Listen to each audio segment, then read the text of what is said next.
अब इसके बाद पुण्यात्माओं हम आगे जो बात करेंगे, आज जो हमारा विषय था कि परम पूज्य सतगुरु रामपाल जी महाराज जी की सत भक्ति में आने के बाद में, और परमेश्वर ने हमें जो इतना अनमोल तत्व ज्ञान दे दिया, हमारे जीवन का सार समझा दिया, और विशेषकर वो भगत भाई बहन जो एक उम्र पार कर चुके हैं, जिनके शादी को काफी समय हो चुका है, जिनके बच्चे युवा हो चुके हैं, उन भाइयों के लिए आज ये विशेष संदेश है कि आखिर कब तक हम इस अनावश्यक भोग विलास में धंसे रहेंगे।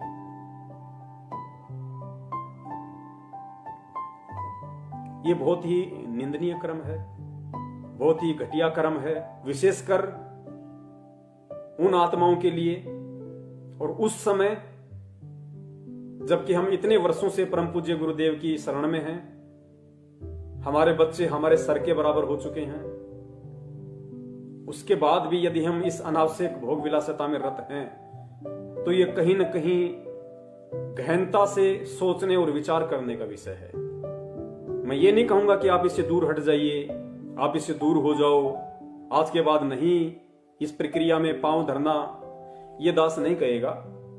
सत्सेवकों का काम केवल संदेशा देना है ज्ञान आधार से, और संदेशा भी वही हम दें, वही हम दे सकते हैं, वही संदेशा देने के हम लायक हैं, अधिकारी हैं, जिस संदेश को सबसे पहले हम अपने ऊपर लागू कर सकें।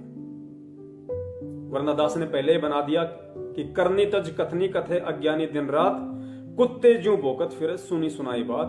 दास कुत्ता श्रेणी में, कुत्ता क्रम में नहीं आना चाहता, इसलिए परमात्मा ने दास को हिम्मत दी, सद्बुद्धि दी, दास को प्रेरणा दी, जो आप जी तक संदेशा पहुंचा रहा हूं। तो पुण्यात्माओं, अब इतना समय बीत जाने के बाद में, और ये भली भांति समझ में आ गया कि भाई अनंत युग हो गए, करोड़ों जन्म हमारे मानव के हो गए, उनमें हमने राजाओं के जन्म भी लिए हैं, पूंजीपतियों के जन्म भी लिए हैं, और उन जन्मों में हमने कितनी भोग विलासिता की होगी, कितने कुकर्म किए होंगे, कितनी कितनी शादियां की होंगी, कितने कितने वर्षों तक हमारी आयु थी, फिर भी इस मन भड़वे की तृप्ति नहीं हुई।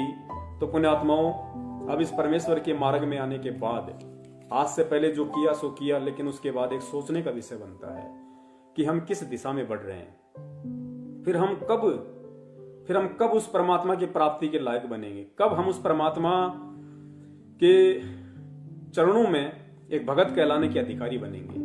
देखिए, परमेश्वर की वाणी है कि कामी क्रोधी लालची इनसे भक्ति न होई, भक्ति करे कोई सूरमा जात वर्ण कुल खोई। पुण्यात्मा ध्यान देना, एक एक वाणी परमात्मा की अनमोल है कि कामी क्रोधी लालची इनसे भक्ति ना होए। कामी कौन? जो काम वासना से रत है, जो भोग विलासिता में रत है, वो कामी। क्रोधी, जिसका अपने काम के ऊपर कंट्रोल नहीं है, वो कभी भी अपने क्रोध के ऊपर, गुस्से के ऊपर कंट्रोल नहीं कर सकता। लालची, जो काम और क्रोध के ऊपर कंट्रोल नहीं कर सकता, वो आदमी कभी भी लालच से कंट्रोल नहीं कर सकता। तो कहते हैं कामी क्रोधी लालची इनसे भक्ति ना होई। भले ही वो परमात्मा की शरण में है, भले ही वो सतनाम का जाप कर रहा है, लेकिन वो सतनाम भी उस कामी क्रोधी लालची व्यक्ति के पाप कर्मों को उतनी तेज गति से और उस हिसाब से नहीं काटेगा जितनी तेज गति से इन क्रियाओं से दूर भगत का काटता है। फिर परमात्मा कहते हैं भक्ति करे कोई सूरमा। अब पुण्यात्मा, सूरमा कौन होगा? फिर भक्ति मार्ग में सूरमा वो होता है जो सहन करता है। काम वासना इतनी आसान चीज नहीं बताई गुरुदेव ने कि उसको चुटकियों में छोड़ दिया जा सकता है या उस पर इतना जल्दी कंट्रोल किया जा सकता। लेकिन हां, परम पूज्य परमेश्वर सतगुरु रामपाल जी महाराज जी के इस मार्ग में सत भक्ति और सत मंत्रों के प्रभाव से, परमेश्वर से प्रार्थना करने से, दंडवत प्रार्थना करने से, भीख मांगने से परमेश्वर दया करते हैं और पूरे विश्व में यही एक भक्ति मार्ग है, यही एक भक्ति है, सत मंत्र हैं जिनके प्रभाव से इन तीनों पे कंट्रोल किया जा सकता है, इनको डाइल्यूट किया जा सकता है परमेश्वर के आशीर्वाद से, इनके प्रभाव को डाइल्यूट निष्क्रिय किया जा सकता है। हमारे ऊपर इन गुणों का, काम क्रोध लालच का वो अटैक नहीं हो सकता जो अटैक एक भक्तिहीन प्राणी पे होता है। तो परमात्मा ने बताया कि इस ज्ञान को आधार बना के, अपने सतगुरु पे विश्वास करके, सतगुरु से प्रार्थना करके, यदि तुम इस काम क्रोध लोभ लालच से हटने की कोशिश करोगे तो परमात्मा तुम्हें उसी तेज गति से सहारा भी देगा। और जो परेशानी तुम्हें आएगी, क्योंकि काल बहुत ज्यादा तरीकों से, जब आप एक बार अपने सतगुरुदेव जी के चरण कमलों में बैठ के उनसे अरदास करके, उनसे प्रार्थना करके कि हे परमपिता परमेश्वर, बहुत हो चुका है, अब आप ही की प्रेरणा से, आप ही ने ये सद्बुद्धि दी है इन चीजों से दूर हटने की, परमात्मा दास पे दया करना। दास अपनी तरफ से पूरी कोशिश करेगा, लेकिन हे परमपिता परमेश्वर, जब तक आप अपना पंजा इस दास के शीश पे नहीं रखोगे, तब तक परमात्मा मैं चाहे लाख कोशिश कर लूं, चाहे लाख मन बना लूं, मैं इन विकारों से दूर नहीं हट सकता।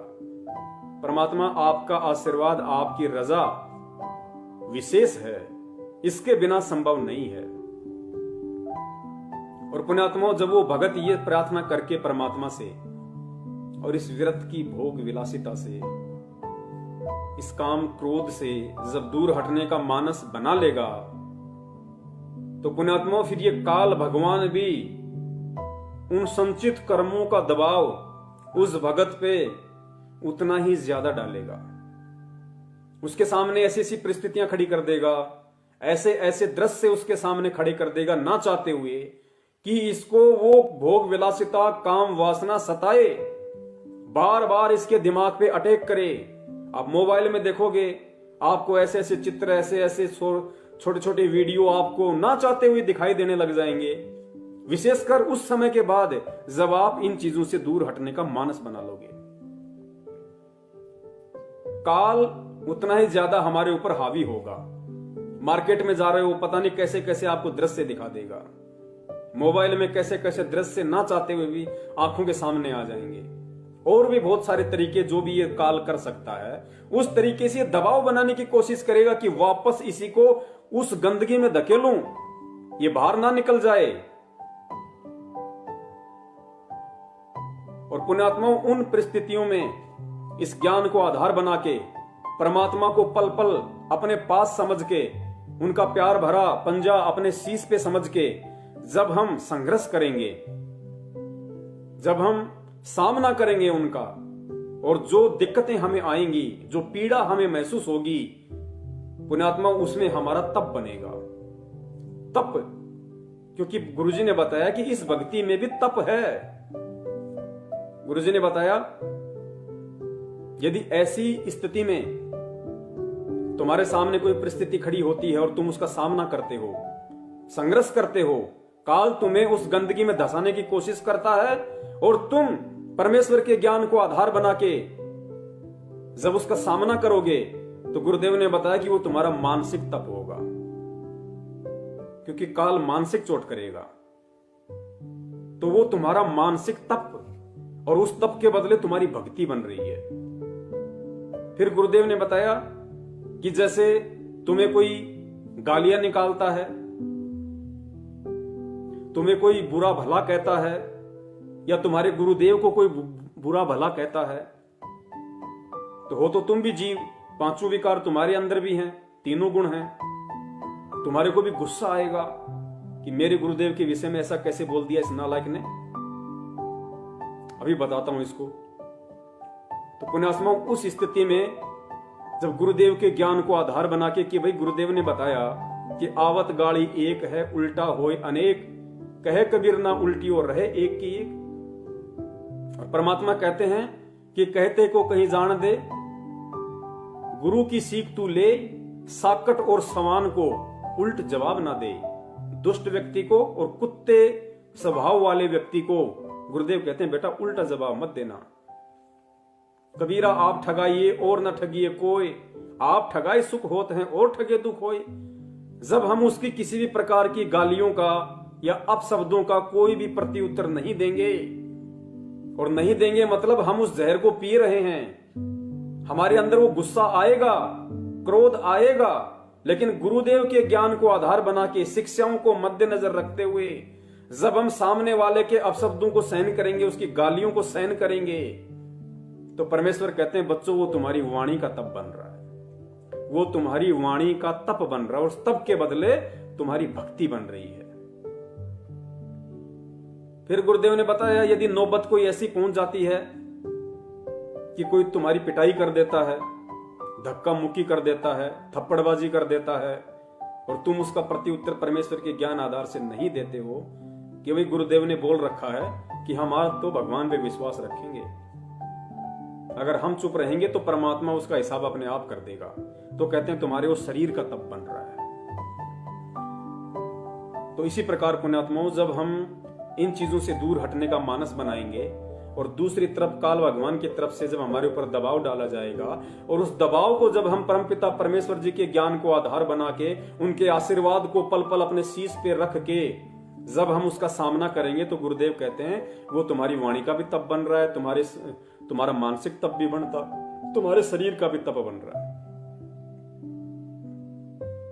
और फिर वो परमेश्वर तुम पे प्रसन्न होगा।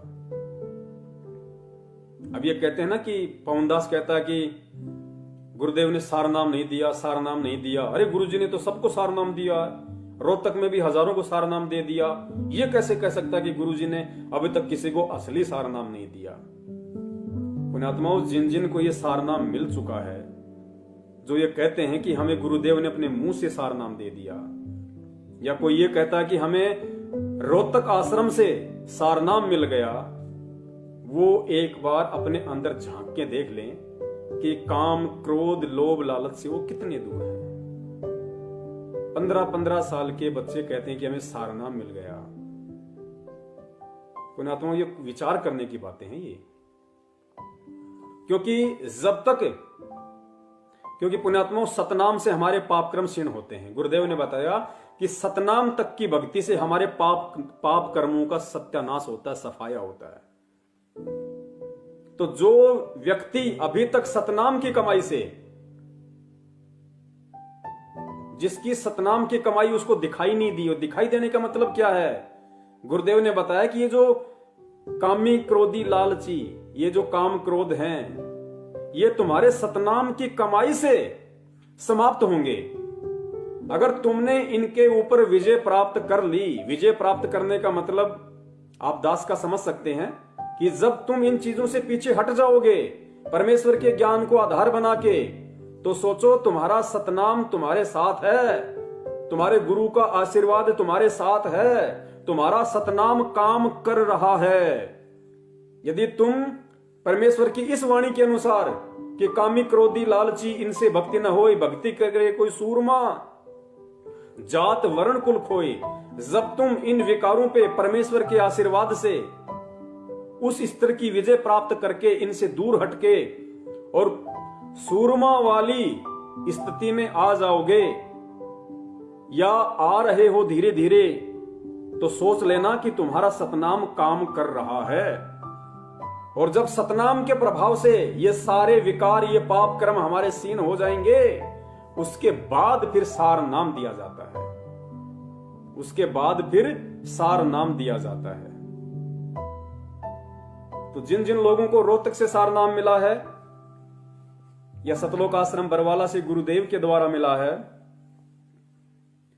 और जो अभी भी इस रति क्रिया में संलग्न है, इस भोग विलासिता में संलग्न है, जो ज्ञान को अभी आधार नहीं बना पाए हैं, बात बात पे माँ बहन की गालियां निकाल देते हैं, ये बड़े बड़े state coordinator, world coordinator Deshraj ji, Mahendra ji जैसे लोग, महेंद्र जी के लड़का, आपने अच्छे तरीके से उनके ऑडियो वीडियो सब देख लिए हैं उनके, और फिर भी वो कहते हैं कि हमें सार नाम मिला हुआ है।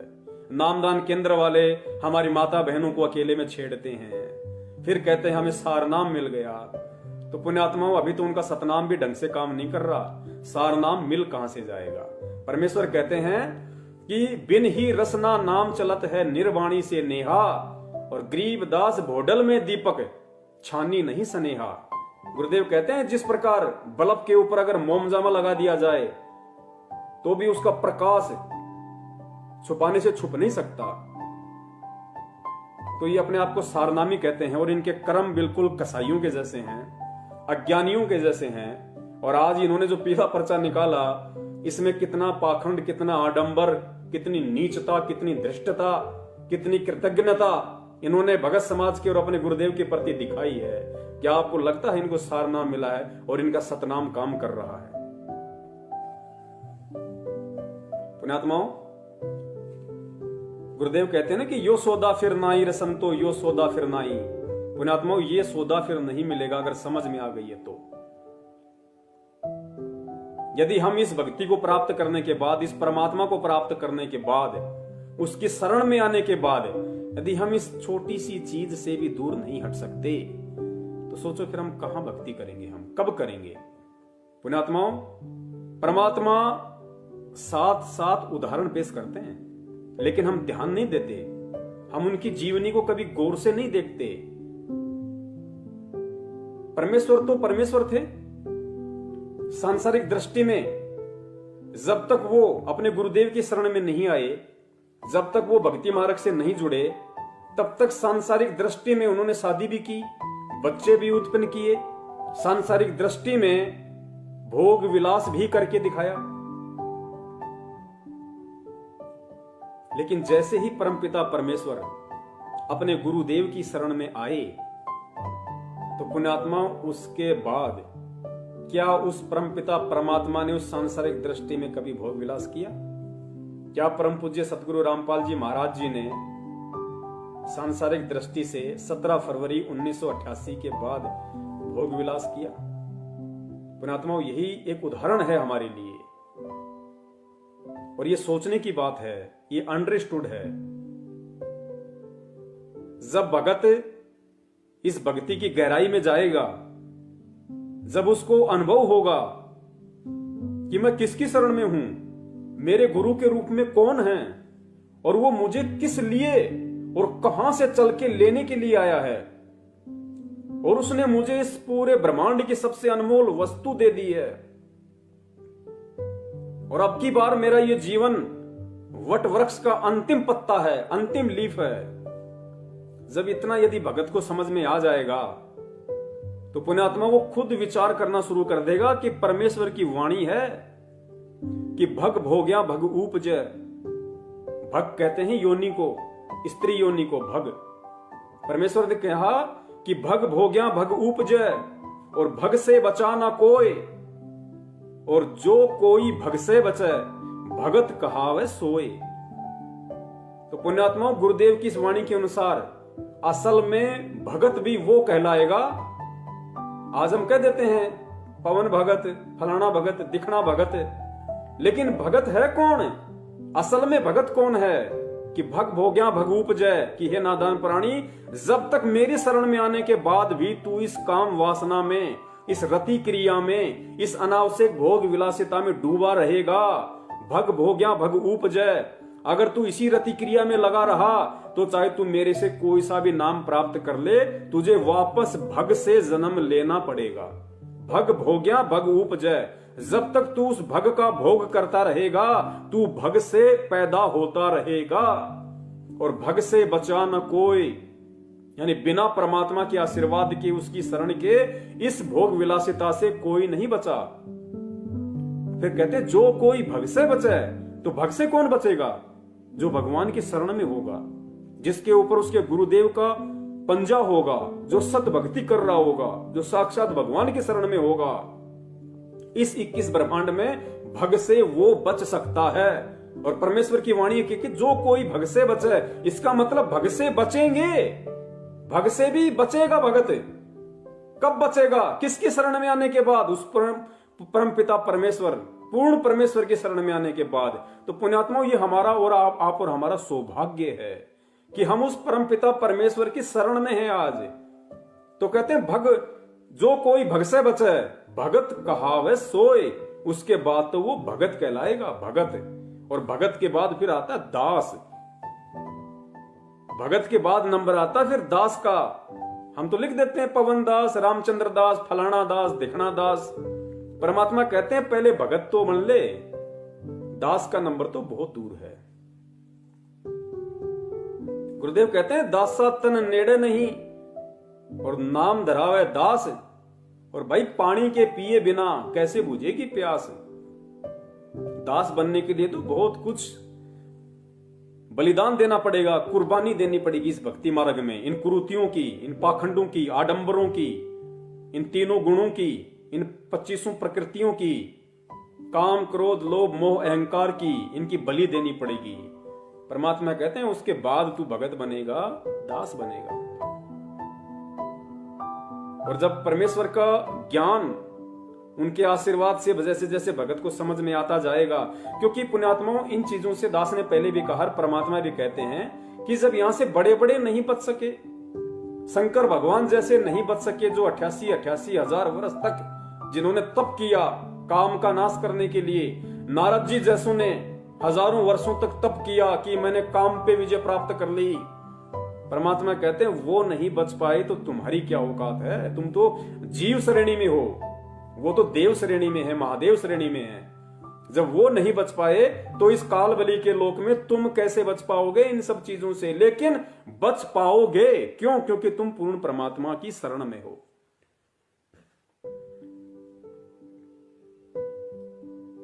तो उसके बाद परमात्मा ने बताया कि जब तुझे धीरे धीरे इन चीजों का आभास होता रहेगा, भक्ति का अनुभव होगा, फिर एक पोजीशन ऐसी आएगी कि ना चाहते हुए भी तेरे अंदर इन चीजों से दूर हटने की प्रवृत्ति बनेगी।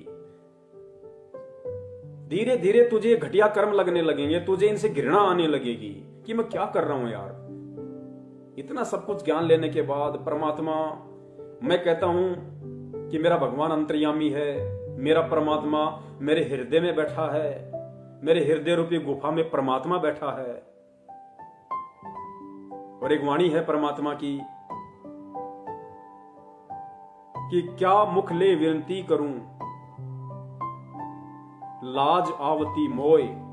परमात्मा कह रहे हैं हम नीचों को समझाने के लिए, गुरुदेव, कि क्या मुख से विनती करूं, लाज आवती मोय। और हे परमात्मा तुम देखत अवगुण करूं, कैसे भाऊं तोय। कि परमात्मा मैं नीच, मैं किंकर, मैं दुष्ट, मैं अधमी प्राणी, इतना ज्ञान लेने के बाद, इतने वर्षों से आपकी शरण में आने के बाद, परमात्मा मैं किस मुख से विनती करूं। मुझे तो शर्म आती है, मुझे घृणा आती है अपने ऊपर कि क्या मुख ले विनती करूं, लाज आवती मोय। कि मुझे शर्म आ रही है परमात्मा आपसे विनती करते हुए भी कि तुम देखत अवगुण करूं। परमात्मा तुम अंतर्यामी, तुम सर्वद्रष्टा, तुम्हारे आंखों के सामने, तुम्हारे देखते देखते मैं सारे अवगुण कर रहा हूं। आज भी इतना ज्ञान लेने के बाद भी, आपकी इतनी रहम और दया प्राप्त करने के बाद भी, कि तुम देखत अवगुण करूं, कैसे भाऊं तोय। परमात्मा मैं आपको कैसे भाऊंगा, मैं आपको कैसे अच्छा लगूंगा। एक तरफ तो मैं कहता हूं कि अंतर्यामी एक आप, आत्म के आधार, जो तुम छोड़ो हाथ तो मुझे कौन उतारे पार। कि चीटी पायल बाजे पैर, साहिब सुनता है सब लहर। कि मेरा गुरुदेव, मेरे गुरुदेव भगवान अंतर्यामी हैं, पल पल की जानते हैं, सबकी जानते हैं, सोचने से पहले की जानते हैं। और उस अंतर्यामी के सामने तू इतना ज्ञान लेने के बाद भी उस गंदे और घटिया निंदनीय कुकर्म भोग विलासिता में, काम वासना में रत है। तो कहने को परमात्मा हम उन्हें कह रहे हैं, कहने को हम उन्हें अंतर्यामी कहते हैं, लेकिन पुण्यात्मा हम विचार करें, क्या वास्तव में हम उन्हें अंतर्यामी मान रहे हैं? वे तो अंतर्यामी हैं और हम कह भी रहे हैं, लेकिन क्या हम मान रहे हैं? ये कर्म करते हुए यदि हम उन्हें अंतर्यामी कहें तो एक बहुत बड़ा धोखा होगा उस अंतर्यामी के साथ में। क्योंकि हम बच्चे को बहला सकते हैं, हम बच्चे को फुसला सकते हैं, हम बच्चे को मूर्ख बना सकते हैं, लेकिन उस परम पिता परमेश्वर को हम उसके साथ में कैसे धोखा कर सकते हैं, ये ज्ञान लेने के बाद भी, और इतना समय बीत जाने के बाद भी। वेदों में भी दास ने देखा तो नहीं, लेकिन पहले दास सुना करता था कि भाई वेदों में भी, शास्त्रों में भी लिखा है कि पहले हमारे जो ऋषि मुनि होते थे वे काम वासना की तृप्ति के लिए शादी नहीं करते थे, वे केवल वंश चलाने के लिए संतान उत्पत्ति करते थे। और उनका विधान था कि चाहे लड़का हो चाहे लड़की हो, केवल एक ही उत्पन्न करना है। और कहते हैं कि वो उनके पता नहीं क्या क्या रूल थे, क्योंकि वो सनातनी लोग थे। बहुत अच्छा समय था उस समय, वातावरण था। पता नहीं 3 महीने में या साल में एक बार ही वो भोग विलास किया करते थे। 3 महीने या साल में एक बार ही भोग विलास किया करते थे। बाकी समय परमात्मा के भजन में, गुणगान में लगाया करते थे। तो पुण्यात्माओं, हमने तो उन प्राचीन ऋषि मुनियों से भी अव्वल दर्जे का भगत बनना है। असल में तो ऋषि मुनि परमात्मा आप और हमें बनाने आए हैं। और देखा जाए तो असल में ऋषि मुनि तो आप और हम हैं। असल में ऋषि हम हैं, असल में मुनि हम हैं। वो तो खाली काल तक की साधना के ऋषि मुनि थे। और पुण्यात्मा, वो ऋषि मुनि परमेश्वर हमें बनाना चाहते हैं, और हम विचार नहीं करते कि हम किस राह पे चल रहे हैं, तो किस तरीके से परमात्मा प्रसन्न होंगे। और पुण्यात्मा, फिर कब हम सतलोक जाने की तैयारी करेंगे। परमेश्वर कहते हैं कि भाई तुम हंस थे, जब तुम सतलोक से आए तो तुम हंस प्रवृत्ति के थे। क्योंकि गुरुदेव ने बताया कि जो हंस होता है और जो काग होता है, वो दोनों एक ही सरोवर पे रहते हैं। और जो काग होता है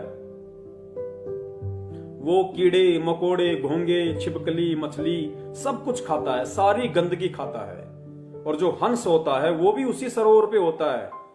और कहते हैं हंस चाहे भूखा मर जाएगा, लेकिन मोती के सिवाय अन्य कोई भी पदार्थ नहीं खाता, कोई भी खाद्य पदार्थ नहीं खाता।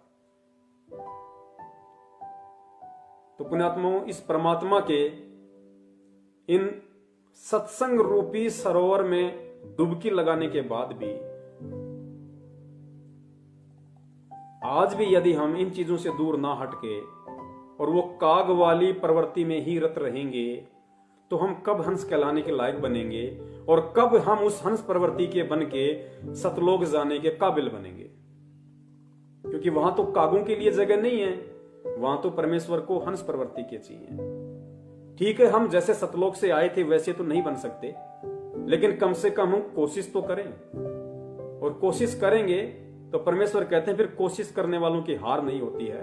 और बाकी जो बचा खुचा मैल होता है वो फिर परमात्मा मान सरोवर पे स्नान करवा के वहां काटेंगे। लेकिन हम उस लायक तो बने कि परमात्मा मान सरोवर तक ले जाके हमारे बाकी के बचे खुचे वो गंदे कर्म, वो आवरण वो हटा सके। हम उस लायक तो बने कम से कम। तो पुण्यात्माओं, शुरुआत हमें करनी पड़ेगी, चाहे आज कर दो चाहे कल कर दो। और गुरुदेव ने बताया कि भाई शरीर का कोई भरोसा नहीं है। ये ना सोचो कि तुम सत्सेवक हो, तुम बहुत अच्छे भगत हो, ज्ञान को आधार बना के चल रहे हो, तो तुम्हारी तो परमात्मा ने 100 वर्ष की आयु दे दी। हमारे कितने उलझे हुए संस्कार हैं, हमारे कितने अनंत युगों के पाप कर्म हैं, कितने हमारे संचित कर्म हैं, इन चीजों का हमें इतना आभास नहीं है जितना परमात्मा जानते हैं। काल कब किस छोटी से छोटी गलती को भी आधार बना के हमारे ऊपर अटैक कर दे, क्योंकि परमात्मा कहते हैं ना कि काल कसाई तक तक मारा यो पग पे बाणा। वो बिल्कुल पैनी नजर है उसकी, घात लगा के बैठा है, घात लगा के, स्पेशली सत्सेवकों पे ध्यान रखना। तो हमें बचने की कोशिश करनी है और परमेश्वर के ज्ञान को आधार बना के, क्योंकि जब तक हम ज्ञान की गहराई में नहीं डूबेंगे, जब तक हम परमेश्वर को परमेश्वर नहीं मानेंगे, तब तक पुण्यात्माओं इन चीजों के विषय में आप, इनको त्यागने के विषय में आप सोच भी नहीं सकते। क्योंकि उसके बाद ही, क्योंकि सबसे बड़ा मूल मंत्र दास हर बार कहता है और भक्ति का विधान भी है कि सतगुरु रूप में धरती पे स्वयं परमात्मा प्रकट है। और जब तक हम अपने सतगुरु में परमात्मा को अपने हृदय से नहीं देख लेंगे, जुबान से नहीं, कहने से नहीं, जब तक इस ज्ञान को आधार बना के, इस भक्ति अनुभव को साथ में लेके, जब तक अपने दिलो दिमाग से, अपनी आत्मा से, अपनी अंतरात्मा से, अपने हृदय की गहराइयों से हम अपने गुरु में साक्षात परमात्मा नहीं देखेंगे, तब तक तो पुण्यात्माओं हमारी भक्ति शुरू भी नहीं है। इन चीजों को त्यागने के विषय में सोचना तो बरसों बाद की बातें हैं। तो हम कोशिश करें सबसे पहले ज्ञान को आधार बना के सतगुरु को पहचानने की कि सतगुरु के रूप में धरती पे कौन है।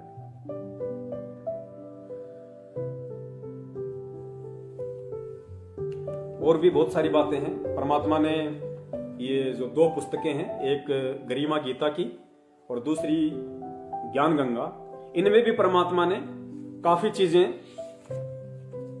लंबे समय से भक्ति कर रही आत्माओं को समझाने के लिए लिखी हुई हैं, बशर्ते उनको गौर से देखने की जरूरत है। ये अपने मुरादाबाद से पवन दास जी हैं, उन्होंने आज से 2-3 दिन पहले इस चीज को ग्रुप में डाला था। तो परमात्मा ने दया करी उनके ऊपर, जो इन्होंने, क्योंकि वो निमित्त बने, परमात्मा ने उनको निमित्त बनाया। देखो पुण्यात्मा, दास के पास में कोई मटेरियल नहीं है। ये जितने भी सबूत हैं, जितने भी मैसेज हैं, ऑडियो वीडियो आप जी देख पाते हैं, सुन पाते हैं, ये सारे भगत भाई ही दास को भेजते हैं। परमात्मा ने दास को इतनी बुद्धि बख्शी हुई है कि दास उनमें से सार को निकाल लेता है कि इसका रहस्य क्या है। इस ऑडियो वीडियो के माध्यम से परमात्मा सत्संगों को निमित्त बना के संगत तक क्या मैसेज पहुंचाना चाहते हैं, वो सद्बुद्धि परमात्मा ने अपने सत्संग बच्चों को दी हुई है। उस आधार से दास ये ऑडियो वीडियो मैसेज बना पाता है, वरना पुण्यात्मा दास की औकात नहीं है। दास को अच्छे से पता है अपनी औकात का। तो ये जो ज्ञान गंगा पुस्तक है, इसके पेज नंबर 5 पे जब आप जाएंगे तो परमात्मा ने कितना गहरा रहस्य इसमें दिया हुआ है। ये हमने विचार करना पड़ेगा इन बातों पे। खाली आंखों से पढ़ के इस कान से सुना, इस कान से निकालना नहीं है पुण्यात्मा। अब इन पे हमने परमेश्वर की एक एक सत्संग की एक एक वाणी पे, सत्संग के एक एक शब्द पे अब हमने ध्यान देना पड़ेगा, हमने गौर करना पड़ेगा। क्योंकि पुण्यात्माओं, परमेश्वर का एक भी शब्द अनायास नहीं होता है, निरर्थक नहीं होता है, मिथ्या नहीं होता है, फालतू टाइम पास के लिए नहीं होता है। परमात्मा अगर नॉर्मल तरीके से भी कोई बातें बोल रहे हैं तो उनमें भी गहरा संदेश है, उसको ढूंढने की जरूरत है। तो ज्ञान गंगा पुस्तक का पेज नंबर 5 आप जी भी देख सकते हैं। इसमें नीचा लिखा है, दुराचार करना कितना पाप है। दुराचार करना कितना पाप है। दुराचार का मतलब होता है भोग विलास। पर द्वारा स्त्री का खोले, 70 जन्म अंधा हो डोले। पूज्य कबीर परमेश्वर जी ने बताया कि जो व्यक्ति किसी पर स्त्री के साथ दुष्कर्म करता है वह तो 70 जन्म अंधे का जीवन भोगता है। बुद्धिमान व्यक्ति ऐसी आफत कभी मोल नहीं लेता, मूर्ख ही ऐसा कार्य करता है। जैसे आग में हाथ डालने का अर्थ है मौत मोल लेना। जैसे कोई व्यक्ति किसी अन्य के खेत में बीज डालता है तो वह महामूर्ख है। बुद्धिमान व्यक्ति ऐसा कभी नहीं कर सकता। वैश्यागमन को ऐसा जानो जैसे कुरड़ियों पर गेहूं का बहुमूल्य बीज का थैला भरकर डाल आए।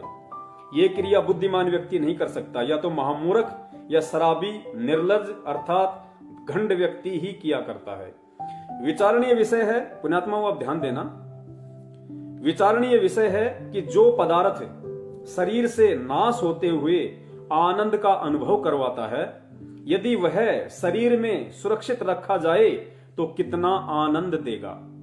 दीर्घायु यानी लंबी उम्र मिलेगी, स्वस्थ शरीर होगा, स्वस्थ मस्तिष्क होगा, सूरवीरता आएगी और स्फूर्ति प्रदान करता है। जिस पदार्थ से पुण्यात्माओं, ये बहुत ही सोचने की बात है। अब आगे जो परमात्मा हमें समझाना चाह रहे हैं,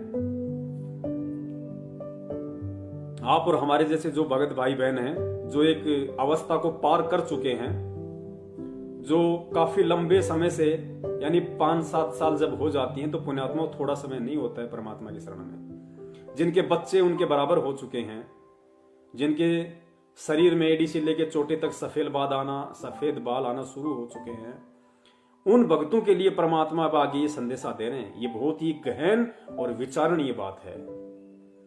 परमात्मा कहते हैं कि जिस पदार्थ से अनमोल बच्चा प्राप्त होता है, जिस पदार्थ से अनमोल बच्चा प्राप्त होता है, यानी माता का रज और पिता का वीर्य, रज बीरज जिसको कहा जाता है, तो परमात्मा कहते हैं कि जिस पदार्थ से अनमोल बच्चा प्राप्त होता है उसका नाश करना बच्चे की हत्या करने के तुल्य है।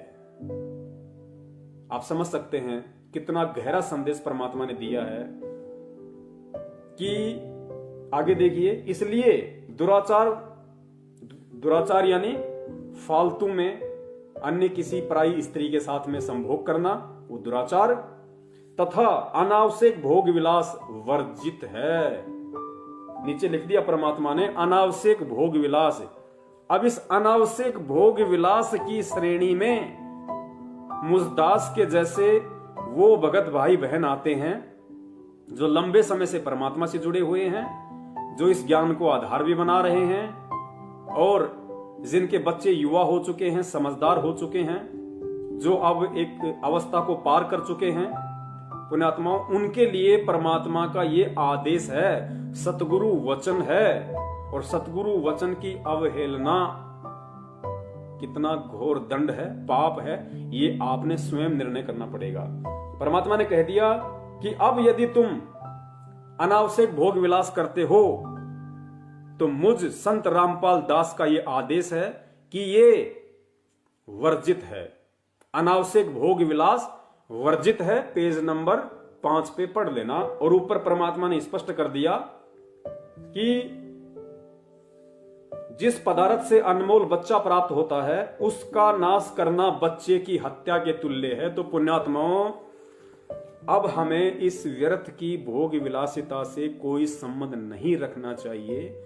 यदि अब भी इतने लंबे समय के बाद भी, इतने ज्ञान ग्रहण करने के बाद भी, इस अवस्था को पार करने के बाद भी, यदि हम आज भी गुरुदेव के वचन के विपरीत इस अनावश्यक भोग विलास जो वर्जित बताया है, यदि हम इसमें धसे पड़े हैं, तो गुरुदेव कह रहे हैं कि जब जब तुम भोग विलास करोगे तो ये समझ लेना तुम एक आत्मा की हत्या कर रहे हो, तुम एक बच्चे की हत्या का पाप अपने सिर पर रख रहे हो। क्योंकि गुरुदेव ने स्पष्ट कर दिया कि जिस अनमोल पदार्थ से बच्चा उत्पन्न होता है, उस पदार्थ को फालतू में वेस्ट करना, यानी अनावश्यक भोग विलास करना, बच्चे की हत्या करने के तुल्य है।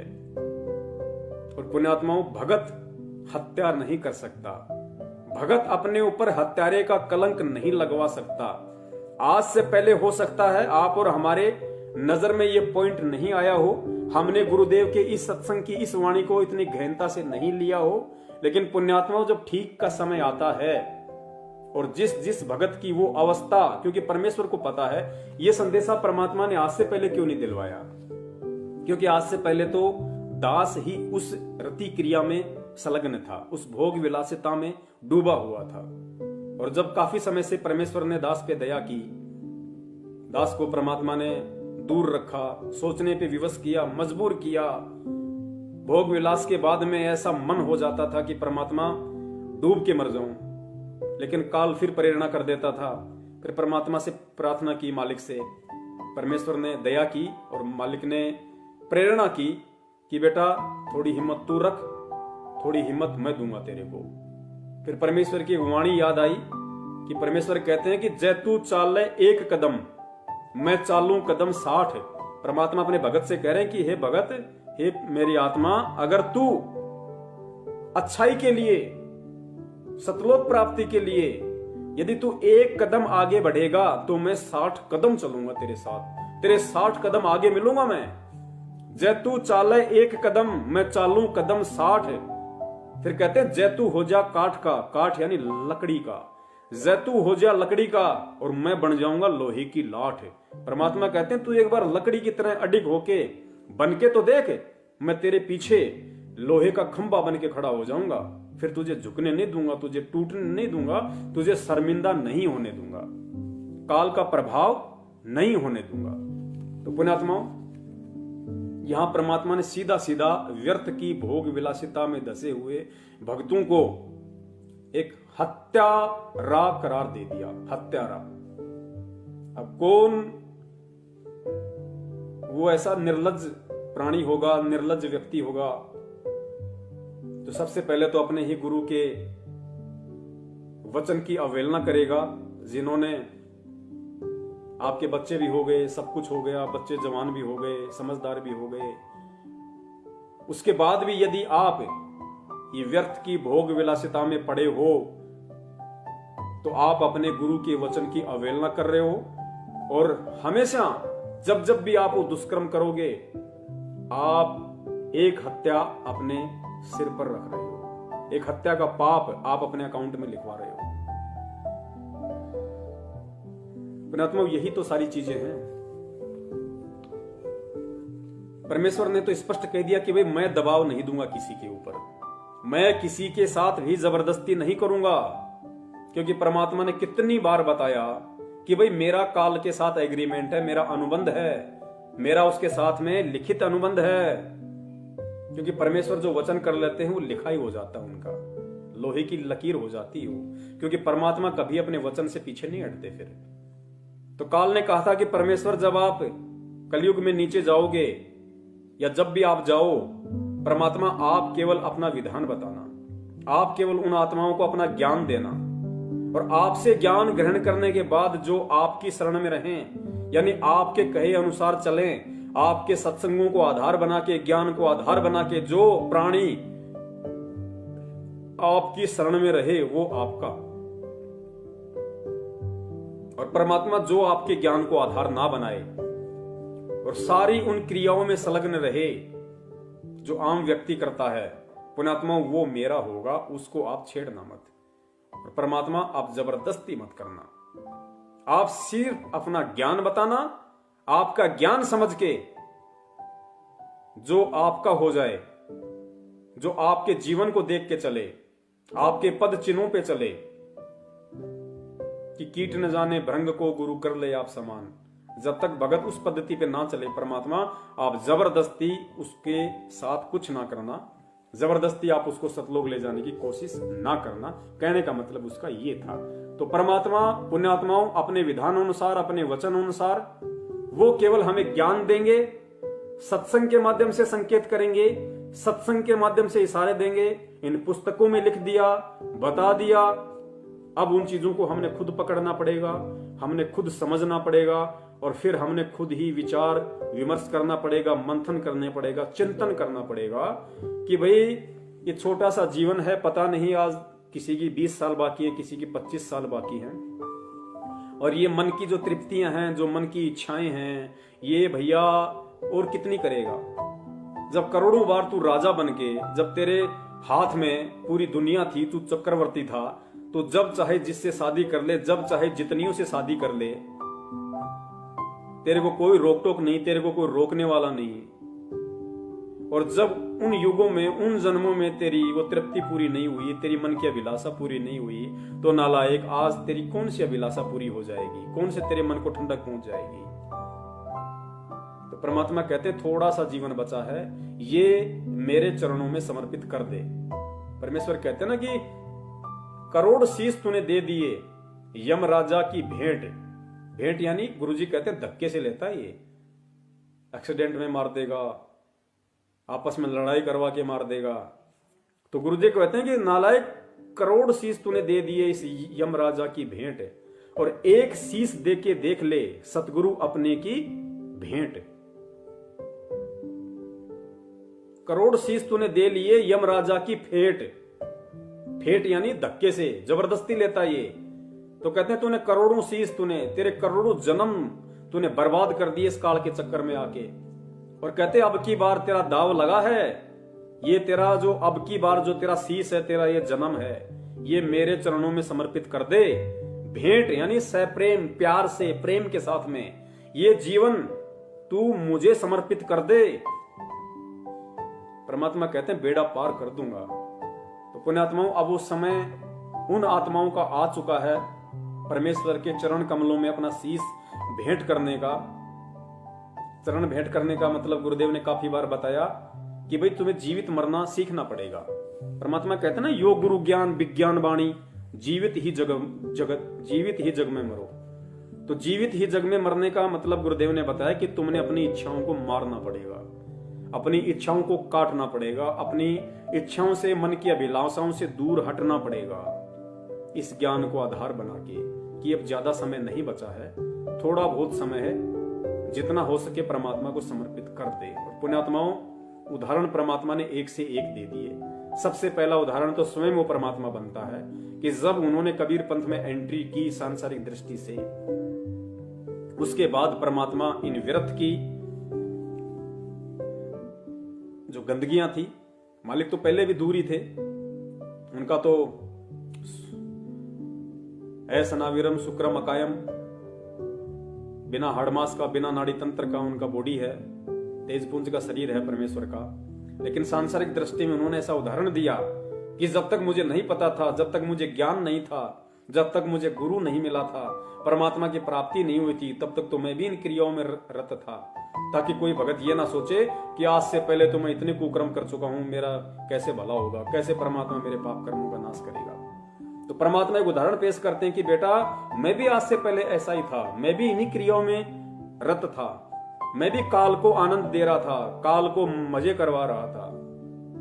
लेकिन जब मुझे ज्ञान हुआ, मुझे मेरे पूज्य गुरुदेव जी ने बताया, उसके बाद से मैंने इन चीजों को त्याग दिया। तो एक उदाहरण पेश किया परमात्मा ने आप और हमें समझाने के लिए। फिर परमात्मा ने उदाहरण दिया राजा अब्राहम सुल्तान का, कि जब उसको वास्तविकता का पता चला, जब उसको चोट लगी, गुरुदेव कहते हैं कि ज्ञान का और घाम का चमका सा होता है। ज्ञान यानी तत्व ज्ञान और घाम यानी धूप। गुरुदेव कहते हैं ज्ञान का और घाम का चमका सा होता है। जो पुण्यात्मा होती हैं, जो ज्ञानवान आत्मा होती है, तुरंत रिएक्शन कर देती है उस पर। तो गुरुदेव ने बताया कि राजा अब्राहम सुल्तान परमात्मा की पुण्यात्मा थी, ज्ञानी आत्मा थी, उसको तुरंत चमका हो गया। 16,000 रानियों को ठोकर मार दी उसने, 16,000 को। पुण्यात्माओं, आप और हम उस राजा अब्राहम सुल्तान के कहां टिकते हैं? गुरुदेव कहते हैं कि रांडी ढांडी ना तजी। रांडी यानी औरत के लिए यूज किया परमात्मा ने, ढांडी यानी जानवर के लिए, पशु के लिए। क्योंकि राजा अब्राहम सुल्तान के जीवन में ऐसा एक मोड़ आया था, लंबी कहानी है, परमात्मा ने हमें सबको बता रखी है। तो परमात्मा कहते हैं एक जीव के लिए कि रांडी ढांडी ना तजी, वो नर कई काग, वो तो कौवे हैं जिनसे ये भगवान की शरण ग्रहण करने के बाद में, परमात्मा से ज्ञान लेने के बाद में, ये रांडी भी नहीं त्यागी जा रही। रांडी त्यागने का मतलब ये नहीं कि हम अपनी भक्तिमतियों को छोड़ दें। आज जो भक्तिमती हैं वो भी परमात्मा की शरण में हैं, हम भी परमात्मा की शरण में हैं। अगर परमेश्वर भगत को प्रेरणा करते हैं तो परमात्मा को पता है कि जीवन में कोई और मोड़ ना आ जाए, इसके लिए परमात्मा अपनी उस बेटी में भी उतनी ही प्रेरणा करता है। उसको भी परमात्मा अंदर वो प्रेरणा कर देता है, वो भी उन चीजों से विरक्त होने लग जाती है। तो परमात्मा कहते हैं रांडी ढांडी ना तजय, ये नर कहिए काग। और भाई बलक बुखारे ने छोड़ दिया, थी कोई पिछली लाग, उसके कोई पिछले जन्म के अच्छे संस्कार थे, भक्ति कर्म थे, जिसने एक झटके में 16,000 एक से एक नवी नवेली रानियों को छोड़ दिया। किसी से तो 2 महीने पहले शादी की थी, किसी से 5 दिन पहले की होगी। परमात्मा ने कहा कि उसने जब उस पुण्य आत्माओं को ज्ञान हुआ, उसको ये झटका लगा कि नादान कहां अपना जीवन बर्बाद कर रहा है, कहां काल को मजे लुटवा रहा है, कहां उसका भोजन तैयार कर रहा है सूक्ष्म रूप में, ये वासना रूपी गंदगी इकट्ठी करके। तो परमात्मा कहते हैं 16,000 रानियों को मुंह काला करके निकल गया। अब पुण्यात्माओं, हम अपना विचार कर ले अब कि उस समय उस पुण्यात्मा ने, क्योंकि ना तो मोबाइल थे, ना टीवी था, ना रेडियो था, ना चिप थी, ना परमात्मा जा के इतने सत्संग करते थे। पुण्यात्मा, उसके बावजूद भी उन आत्माओं में भक्ति की इतनी अलख लगी, इतनी जागरूकता आई उनके अंदर परमात्मा प्राप्ति की। राजा भी वो, गुरुदेव कहते हैं जब वो हाथी पे बैठ के सज धज के अपने सवारी के साथ चलता था, तो ऊपर जो देवताओं का राजा इंद्र है वो भी गर्दन नीची कर लेता था, वो भी शर्मा जाता था कि भाई इतने ठाट बाट, इतने भोग विलासिता के साधन, इतने मौज मस्ती के यंत्र तो मेरे पास भी नहीं है जितने बलक बुखारे के बादशाह के पास है। और वो पुण्यात्मा एक झटके में और ठोकर मार के चल दिया उसके। तो पुण्यात्मा, अब हमने खुद इन चीजों पे विचार करना पड़ेगा। और दूसरी बात परमात्मा ने एक और कही हमारे को कि जब तुम इस भक्ति की गहराई में जाओगे पुण्यात्माओं, फिर तुम चिंतन करो, कभी बैठा करो, सोचा करो, कभी परमात्मा के सत्संग सुनने से नहीं, चाहे सत्संग सुनो थोड़ा, लेकिन थोड़े पे फिर चिंतन करो, मनन करो, विचार करो कि परमात्मा इस सत्संग के माध्यम से हमें क्या संदेशा देना चाहते हैं, क्या समझाना चाहते हैं। अब पुण्यात्माओं, ये अंडरस्टूड बात है, हम सबको अच्छे से पता है कि आज यहां जितने भी प्राणी हैं, हम सब एक परमात्मा के बच्चे हैं। हम चाहे यहां कोई स्त्री है, चाहे कोई पुरुष है, हम सब आत्मा हैं, और इस आत्मा का पति कहो, इस आत्मा का पिता कहो, इस आत्मा का मालिक कहो, केवल एक है परमात्मा, कबीर साहब, जो आज हमारे गुरुदेव के रूप में है। तो सतलोक में हम सब एक ही परमपिता परमात्मा के बच्चे, और सतलोक में ये दुष्कर्म, ये मंदकर्म सोचने को भी नहीं। काल ने जो किया वो एक अलग मैटर है, उसके अलावा दास आपको बता रहा है कि सतलोक में तो दिमाग में भी नहीं है ये गंदगी, दूर दूर तक नहीं है। तो हम सब एक परमात्मा के बच्चे। काल ने आके हमें यहां पे कौवा बना दिया, हंस से कौवा बना दिया, हमें आपस में एक दूसरे का पति बना दिया, पत्नी बना दी।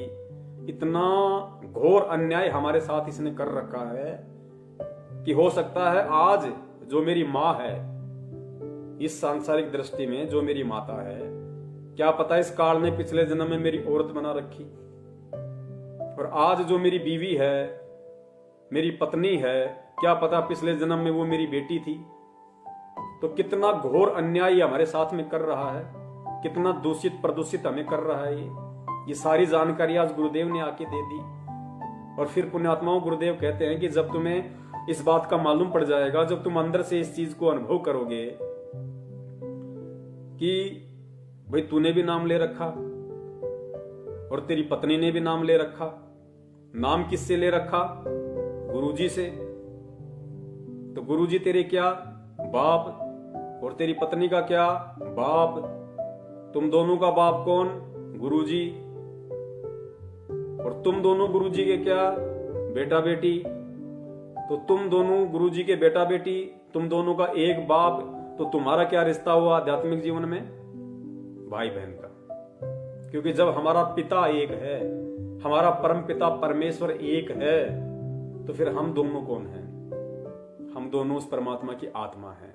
और आध्यात्मिक दृष्टि में अब हमें ये चीज समझ में आ जानी चाहिए कि हम दोनों भाई बहन हैं। जब हमारा सगा बाप आज हमें मिल गया, हमें पता चल गया, और उस बाप को आज हमने पकड़ भी लिया, तो पुण्यात्मा हम दोनों भाई बहन हुए या नहीं हुए?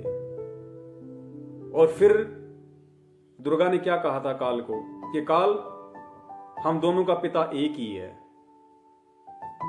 और हम दोनों भाई बहन हैं। दुर्गा ने उससे बहुत विनय की थी कि हम दोनों भाई बहन हैं क्योंकि हमारा पिता एक है। इस दृष्टिकोण से हम दोनों भाई बहन हैं। और भाई बहन का ये गंदा कर्म नियमों के विरुद्ध है। ये बहुत ही निंदनीय कर्म होगा भाई बहन का। तो हमने उस संदेश को पुण्यात्मा ध्यान रखना है। आज वही परमात्मा हमें आके मिल चुका है, ज्ञान दे दिया, समझा दिया, और हम उसकी शरण में हैं। अब हम भाई बहन की संज्ञा में आ जाते हैं। और इस अवस्था को पार करने के बाद में पुण्यात्माओं, इस मैसेज को वो आत्माएं ज्यादा सीरियस ना लें जिन आत्माओं की अभी रमैणी नहीं हुई है। उन आत्माओं के ऊपर ये स्थिति लागू नहीं है जो दास अपने समकक्ष भगत भाई बहनों को संदेशा दे रहा है परमात्मा के आशीर्वाद से। ये संदेशा उन भगत भाई बहनों के लिए नहीं है जो भगत भाई बहन अभी तक शादी के बंधन में नहीं बंधे हैं और जो शादी करना चाहते हैं, जो रमैणी करना चाहते हैं। ये संदेशा उनके लिए नहीं है, क्योंकि पुण्यात्माओं आपका भी वो समय आएगा, परमेश्वर प्रेरणा करेंगे। और बहुत अच्छी बात है यदि कोई ऐसी पुण्यकर्मी आत्मा है जो शादी नहीं करना चाहती और इन चीजों से दूर हटके रहना चाहती है, तो इससे तो बड़ी कोई खुशी की बात ही नहीं है। वो तो परमात्मा के दिल में विशेष जगह बनाएगी। लेकिन पुण्यात्माओं, ये फैसले जल्दबाजी में मत लेना, ये दास की विशेष विनती है। ये जल्दबाजी में हमने फैसले नहीं लेने बिल्कुल भी। बहुत सोच के, बहुत समझ के, परमेश्वर को आधार बना के, ज्ञान को आधार बना के, और जब आप उस अवस्था पे आ जाओ, क्योंकि सभी लोग ध्रुव नहीं बन सकते, सभी लोग प्रहलाद नहीं बन सकते, सभी लोग बलक बुखार के बादशाह वाली श्रेणी में नहीं आ सकते। एक समय आएगा, यदि हम परमात्मा की शरण में आ गए हैं, हम यदि उनकी भक्ति मर्यादा में रह के कर रहे हैं, तो वो समय आएगा, वो सबका समय आएगा। तो समय के अकॉर्डिंग, क्योंकि कुछ तो शरीर की जो व्यवस्था है वो भी वैसी हो जाती है, आदमी थोड़ा निष्क्रिय हो जाता है, निढाल हो जाता है। कुछ परमात्मा का ज्ञान इतना हैवी है कि वो इन विकारों के ऊपर कंट्रोल करना शुरू कर देता है, और कुछ वो अवस्था ऐसी होती है आदमी को खुद इन चीजों से घृणा होने लग जाती है। तो सारे जोड़ जुगाड़ मिलते हैं तभी वो आत्मा इन चीजों से हटने के विषय में सोच सकती है, वरना नहीं सोच सकती। और अंत में दास का निवेदन है, आपने इस पुस्तक में देख लिया कि ज्ञान गंगा में परमेश्वर ने जिस तरीके से हमें समझाने की कोशिश की है। फिर यह पुस्तक गरिमा गीता की है, इसमें भी दास आपको थोड़ा सा दिखा देता है। गरिमा गीता का पेज नंबर 187 पेज नंबर 187 है गरिमा गीता की। अपने आत्मा देखो, इसमें भी परमेश्वर ने कितने प्यार से, कितने अच्छे तरीके से भक्त को समझाया है। यहां पे जिक्र चल रहा है इस कथांग में कि काशी में हमारी जो बहन थी, जो गणिका, जो पहले सुप्रसिद्ध वैश्या थी, और जब वो सत्संग में आने लगी तो लोग उसके साथ में घृणा करने लगे, नादानी की, अज्ञानता के चलते, कि तू तो प्रसिद्ध वैश्या है, तेरा तो नाम बर्बाद है, तू तो ऐसा घटिया काम करती है, ऐसा मंदा कर्म करती है, ऐसा गंदा कर्म करती है, तू सत्संग में आने के लायक नहीं है। तो परमेश्वर ने समझाया उन आत्माओं को, बाकी आत्माओं को, कि भाई चाहे कोई कितना ही बड़ा दुराचारी हो, कितना ही कुकर्मी हो, अगर वो भक्ति करने की सोचता है तो वो महात्मा की श्रेणी में आता है। तुम उसको फिर उस नजर से देखने के अधिकारी नहीं हो। अगर देखते हो तो तुम दोषी हो परमात्मा के। और परमात्मा ने उन भक्तों को फिर समझाने की चेष्टा की कि अगर तुम इस वजह से तुम उसको मंदे कर्म वाली मानते हो, या तुम उनको हे दृष्टि से देखते हो कि ये तो वैश्या है, ये तो वैश्यागमन करता है, ये ऐसा करता है, तो तुम क्या हो? भक्ति में आने के बाद भी तुम क्या हो? तो उनके लिए परमात्मा ने संदेशा दिया है। कबीर कुष्टी हो वै संत बंदगी कीजिए, हो वैश्या के विश्वास चरण चित दीजिए। फिर आगे परमेश्वर ने क्या वाणी लिखी है, पुण्यात्मा ध्यान देना। कबीर आग पराई आपनी, हाथ दिए जल जाए। गुरुजी कहते हैं कि बेटा आग, अग्नि, चाहे अपनी हो, चाहे पड़ोसी की हो, या चाहे किसी दूसरे की हो, अग्नि का स्वभाव है हाथ जलाना। तो परमेश्वर कहते हैं कबीर आग पराई आपनी, चाहे पराई हो चाहे अपनी हो, हाथ दिए जल जाए। फिर मालिक ने क्या संदेशा दिया कि नारी पराई आपनी, नारी औरत, चाहे अपनी हो चाहे पराई हो, चाहे तुम अपनी औरत के साथ में भोग विलास करो या चाहे पराई औरत के साथ करो, नारी पराई आपनी, पर से सर्वस जाए। इतना गहरा संकेत परमात्मा ने दे दिया है। भावार्थ में गुरुदेव लिखते हैं, यदि कोई कुष्ठ रोगी गुरुजी से दीक्षा लेकर भक्ति कर रहा है तो उससे घृणा न करना, उसको भक्तों वाला सम्मान प्रणाम करके दीजिए। यदि कोई वैश्या भी गुरुजी से दीक्षा लेकर साधना करती है तो उसको सम्मान से प्रणाम कीजिए। ऐसा करने से उसका मनोबल बढ़ेगा तथा बुराई करने से संकोच करेगी और सुधर जाएगी। कबीर परमेश्वर जी ने कहा, यदि आप वैश्या तथा दुराचारी को इसलिए हे समझते हो कि वे पर स्त्री तथा पर पुरुष से भोग विलास करते हैं, यानी अगर आप किसी वैश्या को या किसी दूसरी औरत के साथ में गमन करने वाले व्यक्ति को यदि आप इसलिए हे दृष्टि से देखते हो कि ये तो दुराचारी है, दूसरों की औरतों के साथ ऐसा कुकर्म करता है, या ये औरत वैश्या है, ये दुराचारणी है, तो परमात्मा कहते हैं आप अपनी विवाहित पत्नी से भोग विलास करते हैं और अपने को उनसे श्रेष्ठ मानते हैं। तो ये विचार करो कि स्त्री मिलन करने से सब भ्रष्ट हो जाते हैं। पुण्यात्माओं, ये भक्तों के लिए परमात्मा समझा रहे हैं, उन भक्तों के लिए जो अब उस अवस्था को पार कर चुके हैं, जिनके बच्चे समझदार हो चुके हैं, या ना हो तो भी बड़ी बात नहीं, बच्चे ना हो तो भी बड़ी बात नहीं। यदि स्त्री मिलन करने से, तो ये विचार करो, यदि स्त्री मिलन करने से सब भ्रष्ट हो जाते हैं तो आप भी तो स्त्री या पुरुष से मिलन करते हो। जैसे अग्नि अपनी हो चाहे अन्य की, यदि हाथ दोगे तो जलाएगी ही। अपनी अग्नि कोई बचाव नहीं करती, अर्थात भगत होने के बाद यदि आप अपनी पत्नी से भी, ये दुराचार की श्रेणी में आ जाता, अगर यदि आप अपनी पत्नी से भी भोग विलास करते हो तो परमात्मा कहते हैं जिस प्रकार अपनी खुद की अग्नि भी आपका बचाव नहीं कर सकती, उसी प्रकार यदि हाथ दोगे तो जलेगी, अपनी अग्नि कोई बचाव नहीं करती। इसी प्रकार विचार करना, इसी प्रकार विचार कर अपने अपने अपने कर्मों को देखो तथा दूसरे से कहो, उसके बाद फिर दूसरे से कहो। आगे परमात्मा कहते हैं व्यभिचार यानी दुराचार वह है जिसमें स्त्री पुरुष स्वयं की इच्छा से मिलन करते हैं। व्यभिचार और दुराचार गुरुदेव ने बताया कि जो स्वयं की इच्छा से संभोग करते हैं, यानी जिनकी शादी नहीं हुई, जैसे आजकल लिव इन रिलेशनशिप का जो चल रहा है, जो अपने आप को शिक्षित कहते हैं, जो बाहर पढ़ते हैं या कहीं भी रहते हैं, नौकरी करते हैं, और शादी से पहले जो आपस में एक कमरा लेके रहते हैं, आपस में फिर कहते हैं लव इन रिलेशनशिप या लिव इन रिलेशनशिप। शादी से पहले का जो अपना भोग विलास करते हैं, उसके लिए परमात्मा ने कहा कि ये दुराचार की श्रेणी में आता है। आप शादी से पहले, रमणी से पहले किसी भी औरत के साथ में लिव इन रिलेशनशिप वाला संबंध स्थापित नहीं कर सकते, भोग विलास नहीं कर सकते। यदि करते हो तो वो दुराचार की श्रेणी में आता है, व्यभिचार की श्रेणी में आता है, वेश्या की श्रेणी में आता है, जो प्रत्येक सभ्य समाज की प्रतिष्ठा के विरुद्ध है। यह बलात्कार नहीं है, व्यभिचार कहा जाता है। यह मानव समाज पर कलंक है।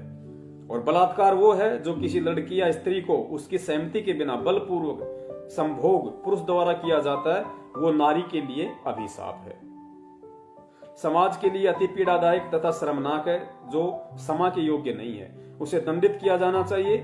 सुधरने के लिए भी सजा के दौरान अपने विचारों की पुस्तक तथा सत्संग सुनाया जाए। उस व्यक्ति को चाहिए कि अपनी गलती को सार्वजनिक करे, जिसे समाज के अन्य सिरफिरों को नसीहत लगे, उसकी रूह कांप जाए, उसको पता चले कि जरा सी चूक से जीवन नष्ट हो जाता है। समाज में स्वयं को मुंह दिखाने के लायक रहता नहीं, माता पिता, भाई बहन तथा कुल के लोगों का भी सिर शर्म से नीचा कर देता है। समाज में उसका जीना दुश्वार हो जाता है। तो पुण्यात्माओं, अब इतने संकेत, इतने संदेश परमात्मा ने दे दिए कि कबीर आग पराई आपनी हाथ दिए जल जाए, कि है नादान प्राणी, जिस प्रकार अग्नि चाहे अपनी हो चाहे दूसरे की हो, अगर हाथ दोगे तो जलोगे ही जलोगे। ठीक इसी प्रकार चाहे तू जगत है चाहे तू भगत है, नारी पराई आपनी परसे यानी संभोग किए सर्वस जाए। तेरी सारी, तू जितनी भक्ति करता है ना, तेरी सारी भक्ति पे तू खुद ही पानी फेर देता है। तो पुण्यात्माओं, इससे गहरा संदेश, इससे बड़ा संदेश ये परमेश्वर ने असीम दया की, और दास इसको संदेश को अपने भगत भाई बहनों तक इसीलिए पहुंचाने के काबिल बना है कि परमात्मा ने दास से और अपनी भक्तमती के साथ में एक भाई बहन का रिश्ता परमात्मा ने कायम करवाया। और परमात्मा ने हम दोनों आत्माओं के अंदर ये प्रेरणा की, क्योंकि जब हम ये घटिया कर्म करते थे तो पुण्यात्माओं हम अंदर से मतलब सुखी नहीं होते थे, हमें बहुत ही निंदनीय लगता था, लेकिन काल प्रेशर की वजह से हम पीछे नहीं हट पा रहे थे। लेकिन काफी समय से परमेश्वर ने दया की, बहुत ही विचार किया, विमर्श किया कि भाई अब जीवन का लक्ष्य है क्या। ना हम कोई पैसे के पीछे भग रहे, ना हम कोई मकान के पीछे भग रहे, ना हम कोई गाड़ियों के पीछे भग रहे, ना हम कोई राजा मंत्री बनने के पीछे भग रहे। हमारा मकसद क्या है, हम देखे तो सही कि हम कहां खड़े हैं। हम आज यहां हैं, 2 महीने बाद कहीं और जाके मकान ले रहे हैं, फिर कहां भग रहे हैं। ना हमारा कुछ आगे, ना हमारा कुछ पीछे। मकसद क्या है हमारा? हमारा इतना बड़ा परिवार है, ये चल कैसे रहा है, कैसे चल रहा है? अच्छे अच्छे लोग डूब गए इस लॉकडाउन में। जो लोग फॉर्च्यूनर में चलते थे 20 लाख की गाड़ी में, 30 लाख की गाड़ी में, वो मोटरसाइकिल पे आ गए। और परमात्मा ने उसी लॉकडाउन में मुझ जैसे नीच को 70-70, 80-80 हजार रुपए की कमाई दी परमात्मा ने रोड पे खड़ा करके। तो ये विचार करना फिर जरूरी बन जाता है कि मेरे पीछे कौन है, और जब मेरे पीछे मेरा परमात्मा है तो मेरा मकसद क्या है। जब मेरा मकसद दुनिया की संपत्ति इकट्ठा करना नहीं है, मेरा मकसद अपने बच्चों को पढ़ा लिखा के कोई वकील, जज, इंजीनियर, डॉक्टर बनाना नहीं है, मेरा मकसद कोई 50 लाख की बिल्डिंग ठोकना नहीं है, सोचना भी नहीं, तो पुण्यात्मा फिर मेरा मकसद क्या है और मैं किस लिए इस भगवान से जुड़ा हूं। ना मेरे रिश्तेदार मेरे हुए, ना मेरे गांव वाले मेरे हैं, ना और कोई लोग मेरे हैं। सबको परमात्मा ने आजमा के दिखवा दिया, और विपत्ति में केवल यही गुरु मेरे सामने खड़ा रहा, मेरी पीठ पीछे खड़ा रहा, मुझे हाथों में लेके चला। तो मेरा मकसद क्या है? अगर आज भी मैं इस मकसद को समझ के और इन घटिया कर्मों से दूर हटके अगर मैं अपने परमपिता परमेश्वर, अपने पूज्य गुरुदेव जी के चरणों में अपना तन मन धन समर्पित नहीं करता हूं, तो मेरे से बड़ा कृतज्ञ जीव और कौन होगा, जिसने मुझे इतना सब कुछ दिया, इतना उपकार दिया। मुझे संभाल के रखा हर विकट परिस्थिति में। और परमेश्वर कहते हैं कि कृतघ्नि भूले नरलोई, कृतघ्नि भूले नरलोई। नरलोई, नर यानी इंसान, लोई यानी औरत। जो स्त्री पुरुष अपने गुरुदेव के द्वारा जो उपकार उसके ऊपर किए गए हैं, जो उसको भूल जाता है, उसको कहते हैं कृतघ्नि। तो नित्य नियम में परमात्मा को पढ़ाते हैं कि कृतघ्नि भूले नरलोई। जो व्यक्ति, स्त्री या पुरुष, भगत या भक्तमती अपने गुरुदेव के जो अनमोल उपकार या उपकारी हैं, जो परमात्मा ने कालजाल से निकाल के अपनी शरण में ले लिया, अपनी बाहों में ले लिया, ये अनमोल भक्ति दे दी, ये मंत्र दे दिया, जीने का आधार दे दिया, शारीरिक मानसिक सब टेंशनों से दूर कर दिया, ये परमात्मा के उपकार है हमारे ऊपर। तो कहते हैं कृतघ्नि ही होगा वो इंसान, वो दुनिया का सबसे बड़ा नीच, वो कृतघ्नि इंसान होगा, चाहे स्त्री हो चाहे पुरुष हो, जो उन उपकारों को भुला देगा और विचार नहीं करेगा। तो परमेश्वर कहते हैं कृतघ्नि भूले नरलोई, जा घट निश्चय नाम ना होई। ऐसे भगत के, ऐसे व्यक्ति के हृदय में, घट में परमात्मा का नाम नहीं है। फिर कृतघ्नि भूले नरलोई, जा घट निश्चय नाम ना होई। परमात्मा कहते हैं निश्चय करके मान लेना, फिर उस आत्मा के घट में मेरा नाम नहीं है, वो मुझसे दूर है। भले ही वो 3 टाइम की आरती पीट रहा है, मंत्र भी जाप कर रहा है, लेकिन वो फिर मेरा भगत नहीं है। तो पुण्यात्माओं, बहुत विचार करने की हमें जरूरत है इन चीजों पे, और परमेश्वर से हम प्रार्थना करें तो परमात्मा हर तरीके से अपने भगत की सहायता करता है, अपने भगत को बचाता है इन सभी चीजों से। और जिन जिन भगत भाई बहनों को परमात्मा यदि प्रेरणा करें और इस भक्ति मार्ग में आगे बढ़ने की परमेश्वर उनको सद्बुद्धि दे, जिस प्रकार मुझ जैसे नीच पे, और अब तो खैर मैं अपनी बहन ही कहूंगा, उसी हिसाब से दास अपना बल्कि व्यवहार करता है। और मालिक से दया करूंगा कि परमात्मा अन्य जो विकार हैं उन पे भी आप, हम दासों पे, अपने बच्चों पे आप दया करो, हम उनसे भी दूर हटें धीरे धीरे, क्योंकि हमें हंस बनना पड़ेगा अंत में। और जब तक हम हंस बनने की तरफ नहीं बढ़ेंगे, तब तक हमारे भक्ति करने का, अपने आप को भगत कहलाने का कोई औचित्य नहीं रह जाता है। और जिन आत्माओं को परमात्मा प्रेरणा करें, जो स्वयं भी इन चीजों को फेस करने के लिए, ये संघर्ष करने के लिए, सूरवीरता की तरफ अग्रसर होने के लिए जो जो आत्माएं तैयार हो चुकी हैं, जिनको लगता है कि वास्तव में ये तो ऐसा घटिया कर्म है जैसे एक हत्या के बराबर, और गुरुदेव ने स्पष्ट कर भी दिया है, तो वो पुण्यात्मा बहुत सोच समझ के परमेश्वर से प्रार्थना करके फैसला लेना शुरू करें। क्योंकि पुण्यात्माओं, यही साध संगति का एक मकसद है, और ऐसा ही समाज परमात्मा तैयार करना चाहते हैं। परमात्मा ऐसे ही बच्चों को तैयार करना चाहते हैं सतलोक के लिए। क्योंकि फिर अगर भक्ति करते करते यदि हम जगत वाले सारे कर्म कुकर्म करते रहेंगे, फिर हंस में और कव्वे में डिफरेंशिएट कौन करेगा? कैसे पहचान होगी कि कौन कौवा है, कौन हंस है, कौन बगुला है? क्योंकि होते तो दोनों एक जैसे हैं। अब जैसा मेरे जो भगत भाई बहन हैं, जो वो दिखाई देते हैं 4 हाथ पैर के, आंख नाक कान, वैसे ही जगत वाले हैं, वो भी इंसान हैं, उनका भी यही रूप है, कोई गोरा है कोई काला है। तो पहचान कैसे होगी कि कौन बगुला है कौन हंस है? पहचान उसके कर्मों से होगी, उसके नियमों से होगी, उसकी मर्यादाओं से होगी। तो पुण्यात्माओं, अब समय ज्यादा नहीं बचा है, और हमने बहुत सोच समझ के अब इस भक्ति मार्ग पे अपने आप को भगत बनाने की दिशा में आगे बढ़ाना है, और तभी वो परमात्मा हमसे प्रसन्न होगा, हमसे खुश होगा। 650 साल पहले हमने यही तो गलती की थी कि हम परमात्मा को पहचान नहीं पाए, तो हम इन सब चीजों से दूर हटके और हम परमात्मा को प्रसन्न नहीं कर पाए। और जब परमात्मा ही प्रसन्न नहीं होगा, फिर हमारे काम कैसे बनेंगे?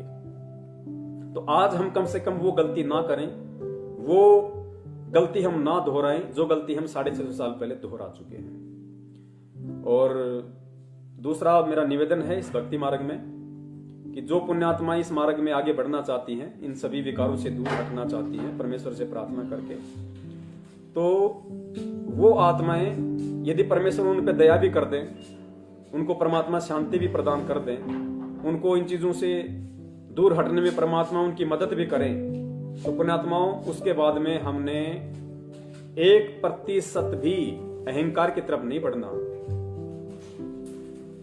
अगर हम अहंकार की तरफ बढ़े या हमारे अंदर इन चीजों को लेकर अहंकार उत्पन्न हो गया, तो गुरुदेव ने एग्जाम्पल भी साथ साथ दे रखे कि बेटा शंकर भगवान ने 88,000 वर्ष तक यही तपस्या की थी काम को काबू करने की, और उसको लगा कि मैंने तो कामदेव पे कंट्रोल कर लिया।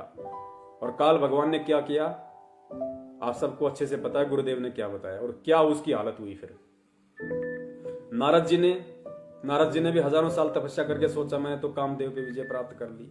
उस काल भगवान ने विष्णु रूप धारण करके ऐसा नदी में डुबकी लगवाई, जब वापस बाहर निकला तब तक 72 संतानें पैदा करके निकला था बूढ़ी होके। तो इस भक्ति मार्ग में अहंकार का, क्योंकि गुरुदेव की वाणी भी है कि आधीनी के पास है पूर्ण ब्रह्म दयाल, और मान बड़ाई मारियो बेअदबी सिरकाल। जो बेअदबी इंसान होता है, जो अहंकारी इंसान होता है, उसके सिर पे काल होता है।